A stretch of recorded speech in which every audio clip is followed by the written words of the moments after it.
When information is processed under ordinary circumstances, it usually is occurring in the working memory, and the hippocampus is doing its job to access all of the information that's stored in the brain and compiling it with the new information. So in this case, the hippocampus is open, and that pathway particularly is open between the working memory and the hippocampus. And the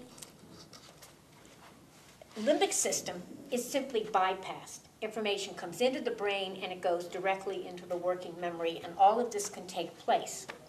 Now, when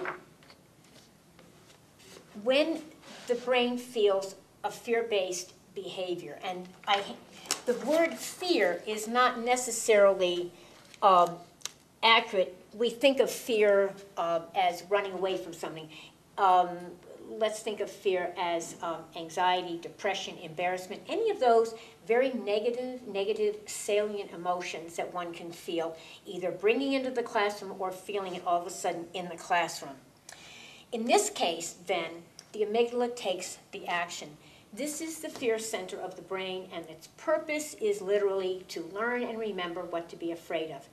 This is why when we learn anything, and think about growing up, we learn something, and if it has been a negative experience, we have an emotion that's always reactivated whenever we think about that memory.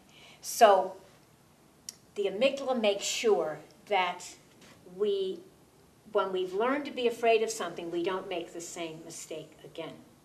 So in this case, then, it's the hypothalamus, then, that begins to really make us feel what we're feeling.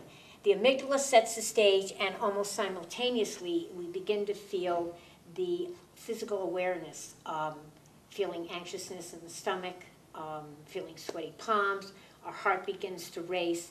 This is because the hormonal levels are changing and they're imbalancing. This is the hypothalamus, and this is basically what makes us feel like something is not making me feel very good, and I become preoccupied with that fear response.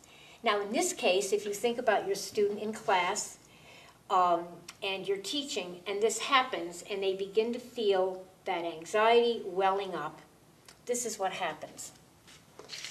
First of all, the hippocampus is shut off.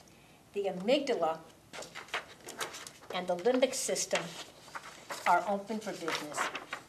And what they do is they dictate then how much I'm going to be able to assimilate intellectually. Well, this is open.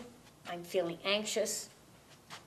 The working memory is bypassed because nothing can get in, and the hippocampus is shut down. And that means that no learning takes place. This is an example. Somebody is sitting and you're reading or they're listening, and they try to keep their attention, and then that anxiety wells up, and all of a sudden they kind of fade out, and they get their attention again, and they don't remember what's going on. Learning becomes fragmented, and basically it wastes their time until somebody can find out what's going on emotionally. So we think of students who may come to us, for example, with a lot of worry about home things. It might be well that that kind of worry is dealt with maybe initially in class, where you can have a time to kind of vent things and put it aside somewhere. You come to class worried, you come to class stressful, you're not going to learn much that evening.